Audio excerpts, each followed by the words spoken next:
Apa kabar pemirsa? Bertemu lagi bersama saya Rini Reski dalam Warta Parlamentaria. Kami sudah menyiapkan beragam informasi seputar kinerja dan kegiatan anggota DPR RI. Inilah Warta Parlamentaria selengkapnya.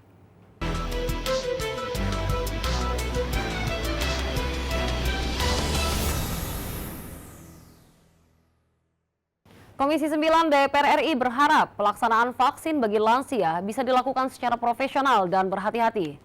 Mengingat kelompok usia lanjut lebih rentan terinfeksi COVID-19 serta harus memperhatikan kondisi kesehatan. Ditemui di Gedung Nusantara II DPR RI, anggota Komisi 9 DPR RI, Saleh Partaunan Daulay mengatakan dirinya yakin akan kinerja pemerintah dalam pelaksanaan vaksin bagi lansia. Menurut Saleh, pemerintah bersama Badan POM telah melakukan langkah-langkah serta riset secara mendalam tentang keamanan vaksin Sinovac bagi orang usia 60 tahun. Kenapa demikian? Karena di awal memang pemerintah mengatakan vaksin yang ada itu kan diperuntukkan bagi mereka yang berusia antara 18 sampai 59 tahun. Nah, hari ini kan ada perubahan. Nah, kalau ada perubahan berarti sudah dilakukan riset, sudah dilakukan kajian yang cukup mendalam oleh Badan POM bahwa ini aman untuk diberikan kepada usia 60 tahun. Saleh berharap tenaga kesehatan yang menyuntikan vaksin bisa melakukan secara profesional. Saleh menegaskan, vaksin untuk usia 60 tahun ke atas harus dilakukan dengan prosedur yang ketat supaya tidak ada kesalahan ketika melakukan vaksinasi tersebut. Para pihak yang akan melakukan vaksinasi akan melakukan uji-ujian dulu, misalnya nguji tensinya berapa, kemudian hal-hal lainnya gitu. Jika memang belum memungkinkan, pasti mereka tidak akan melakukan vaksin itu. Jadi sudah ada prosedur yang akan mereka terapkan dan sudah ada prosedur yang memang tidak bisa dilangkahi, dan harus begitu. Terdapat prosedur spesifik dan berbeda untuk menjalankan program vaksin ini untuk lansia. Sebelum dilakukan vaksin, warga harus menjawab beberapa pertanyaan terkait dengan kondisi kesehatan. Vinita dan Dwi, TVR Parlemen, melaporkan. DPR RI mendorong pemerintah mengevaluasi regulasi penanggulangan bencana yang tidak terfokus pada tanggap darurat dan evakuasi, tetapi pada pencegahan. Ditemui usai sidang paripurna di Gedung DPR RI, anggota Komisi 8 M. Husni mengatakan, Undang-Undang Penanggulangan Bencana perlu diperbaharui, salah satunya terkait pencegahan bencana. Husni menambahkan, dengan undang-undang yang baru, masalah penanggulangan bencana khususnya di daerah rawan bencana akan diprioritaskan. Melakukan kegiatan tanggap darurat, kita baru melakukan recovery, tapi korban sudah berjatuhan.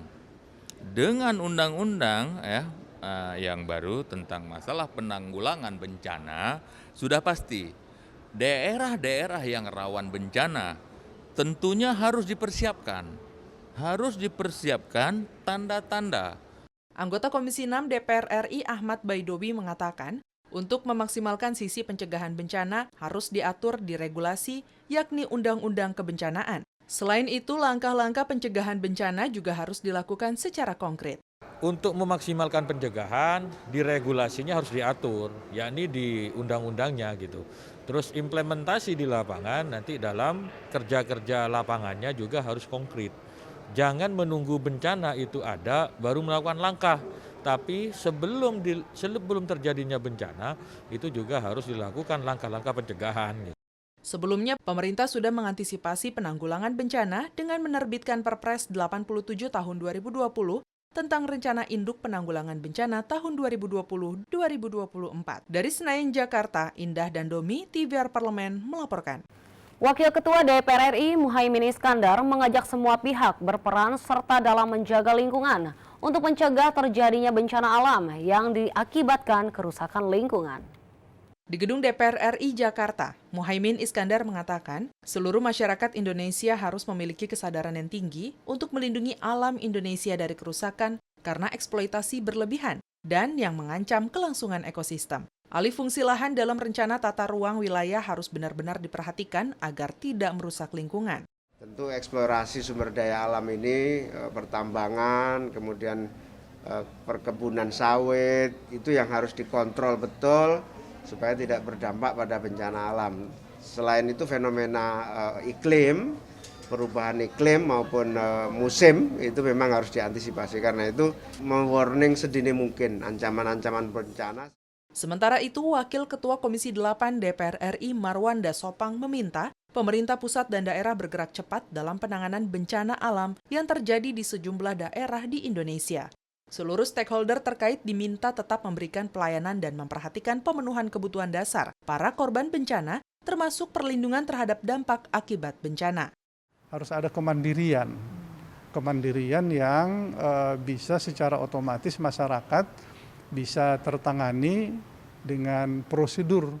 BNPB mencatat dari 1 Januari sampai 17 Februari 2021 terjadi 468 kejadian bencana alam di Indonesia yang didominasi banjir dan tanah longsor. Andri, TVR Parlemen, melaporkan. Komisi 7 DPR RI mendukung alat deteksi COVID-19 Genose karya anak bangsa untuk dikembangkan secara masif. Ditemui usai menggelar seminar Southeast Asian Parliamentarians Against Corruption terkait dengan alat deteksi COVID-19 Genos, anggota Komisi 7 DPR RI Andi Yuliani Paris mengatakan, untuk saat ini produksi alat deteksi COVID-19 Genos masih dalam skala kecil. Untuk itu dirinya meminta Kementerian Kesehatan melalui anggaran Litbang agar digunakan dalam memproduksi Genos dalam skala besar. Gunakan dana-dana Litbang yang ada di Kementerian Kesehatan itu digunakan untuk memperbanyak Genos ini. Kemudian mendorong badan-badan usaha di bidang kesehatan, Litbang Kesehatan, untuk memproduksi Genos ini dalam jumlah yang cukup. Agar Genos dapat diproduksi secara massal, Andi Yuliani Paris mendorong Kemenristek untuk terus berinovasi dalam mengembangkan alat deteksi COVID-19 Genos, agar Genos dapat secara cepat mendeteksi seseorang terpapar virus COVID-19 atau tidak. Harus bisa diproduksi dalam jumlah yang banyak. Nah, ini yang harus kita genjot. Harusnya Genos melalui teman-teman Komisi 7 kita sebar, ya. Sekaligus kita evaluasi, betulkah efektif untuk mendeteksi seseorang negatif atau positif, ya. Alat deteksi Genos sudah digunakan di beberapa layanan transportasi umum untuk mendeteksi penyebaran COVID-19. Salah satunya PT Kereta Api Indonesia, Daop 1, Jakarta. Dari Kabupaten Bogor, Bondan Imana, TVR Parlemen, melaporkan. Jangan kemana-mana pemirsa, karena kami masih memiliki banyak sekali informasi lain dalam Warta Parlamentaria. Di antaranya datang dari Komisi 7 DPR RI, yang mendorong produksi Genose. Setelah jeda berikut ini.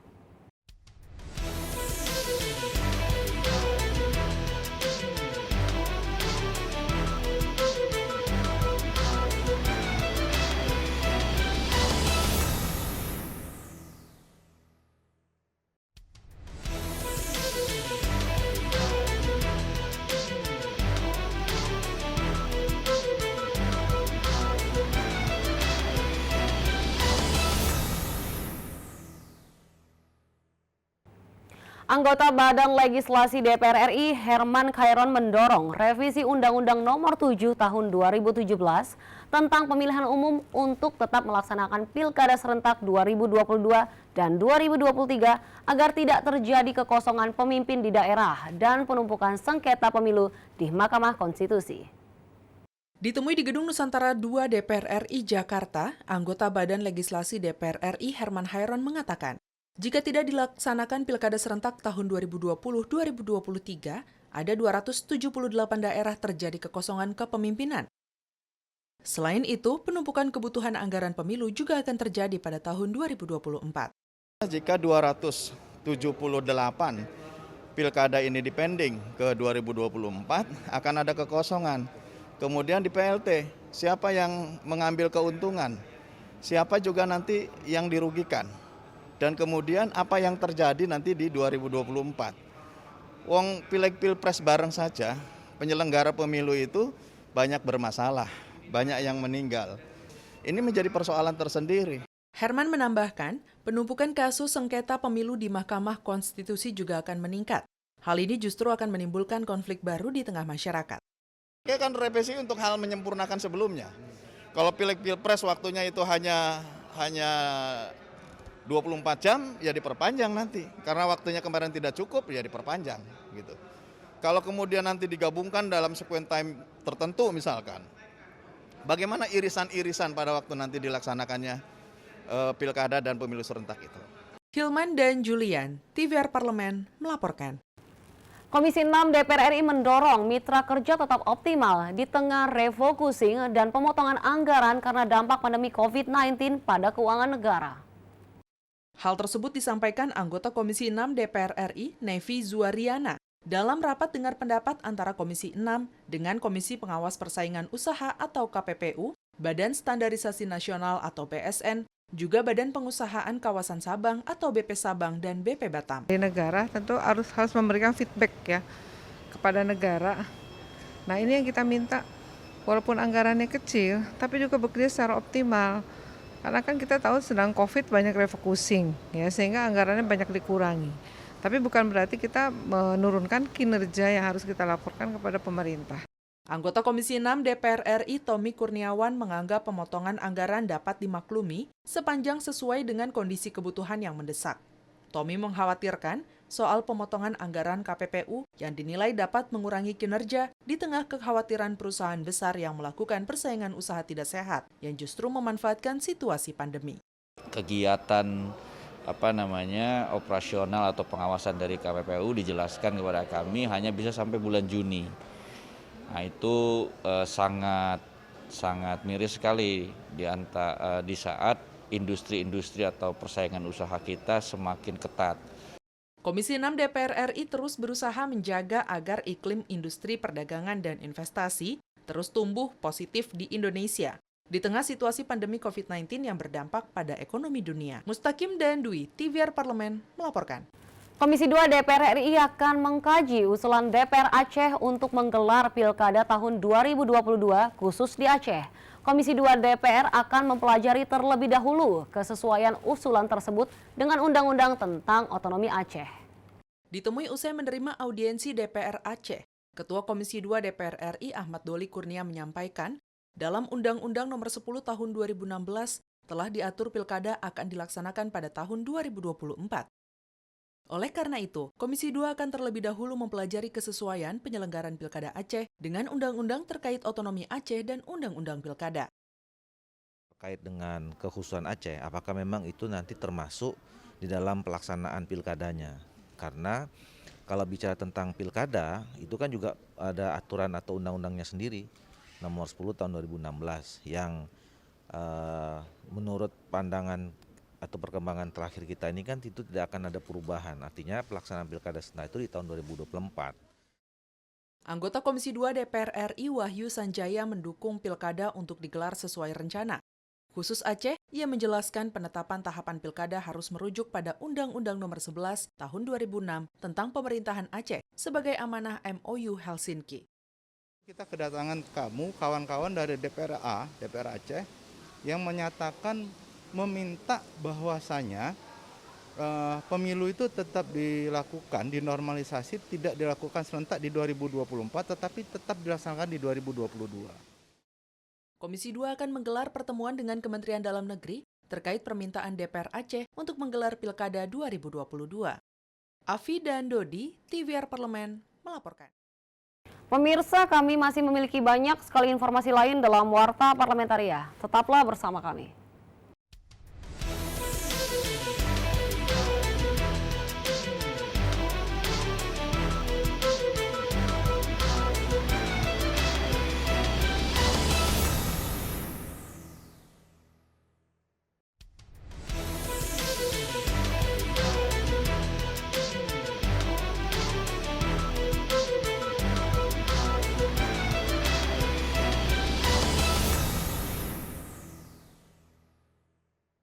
Komisi 4 DPR RI menyoroti dampak eksploitasi hutan yang dinilai berlebihan sehingga berakibat buruk terhadap lingkungan juga masyarakat.